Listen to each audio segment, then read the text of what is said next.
Hi,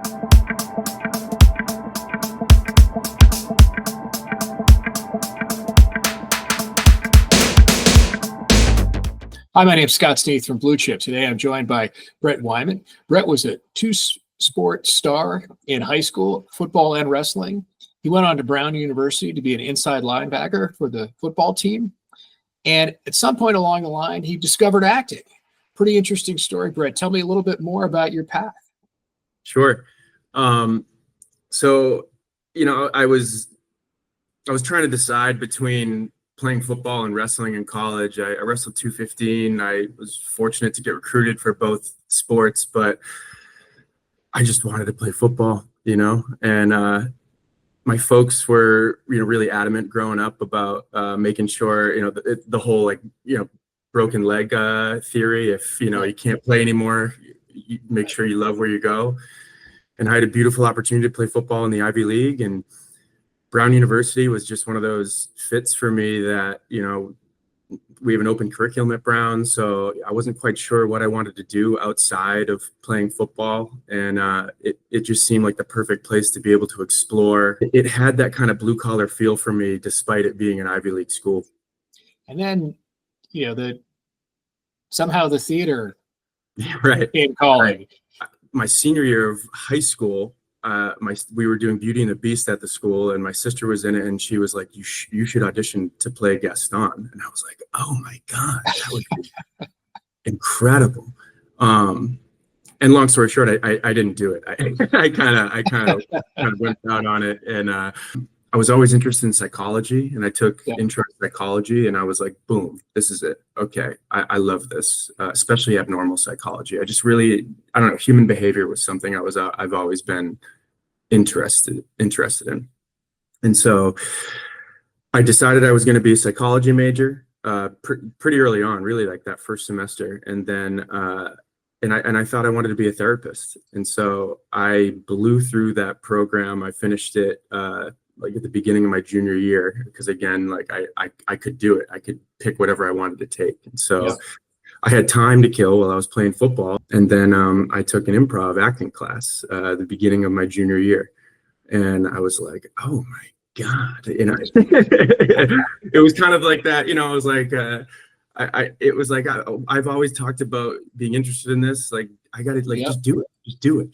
Right. It felt like psychology on your feet. And so as like a physical athlete, I got spooked by being in the chair every day as a therapist. And I thought, whoa, this is kind of a way to be able to influence people positively, hopefully, and, make people give people something that they can leave with that, they're happy about, that they enjoyed. Right. And it was also a team effort, right? Like theater, especially an ensemble theater production, is to me as close to playing a team sport as anything else that I've quite experienced. So you moved to LA. Now you're, going on casting calls, and it's this, you're living that actor life. I graduate from an Ivy League school. I tell my parents I'm moving to LA to be an actor. I have no job. I just move out here. And how'd that go? Yeah, it was a process. It was a process. I mean, what a lot of actors do, and I was one of those, is, you work in the service industry because you can work part-time, you can work at night, and, you can, if you're in a good place, you can make full-time money in a part-time venue and have the time to audition. And, I was just constantly taking more classes and getting coaching and stuff to try to be at the level I felt like I needed to be. Right. And so, I mean, I was just trying to get a bartending job. I had some bartending experience in Massachusetts prior. And, I'm like, not for nothing. I'm like, hey, I graduated from a good school, I'm just trying to get a bartending job. It took me 3 months, and I ended up getting like a bar backing job. I had take a demotion I'm like, man, this is a humbling experience, and so, but, and I did that. I was an executive functioning tutor for a long time with, students with mild learning disabilities.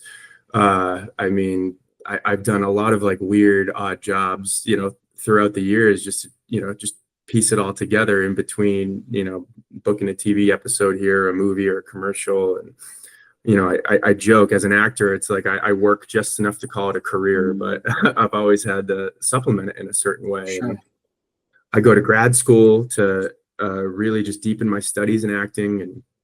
And just to me, I felt like I needed to become undeniable. I didn't have like enough of a foundation training wise because I started so late, and I just didn't feel like I was getting it in like the private studios. And so I ended up doing an MFA at USC. But then, I meet my future wife throughout this process. That completely changes my brain chemistry. And I graduate, I get relocated to New York. I signed with this really great agency after school, and I moved to New York in May 2019. I book an episode of Inventing Anna pretty quickly, show on Netflix. I'm like negotiating this other show. I'm like, I just needed to be a New York actor. Like my career is about to explode. And then March 13th, 2020, COVID happens, and everything changes. And at that point, I'm 30 years old, and I'm like looking at this woman that I want to propose to, and I'm like, I need to, I just got to make some adjustments. And so I started taking on more leadership roles in the beverage industry.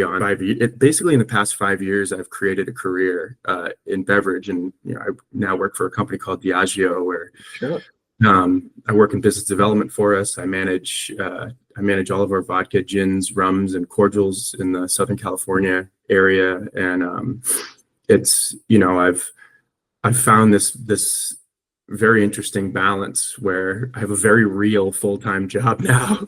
But I'm still, I did a play reading the other day. I've been auditioning still. I, did a commercial a little while back. Like it's worked itself out. And I think a lot of the path throughout has been, you have to pick one or the other.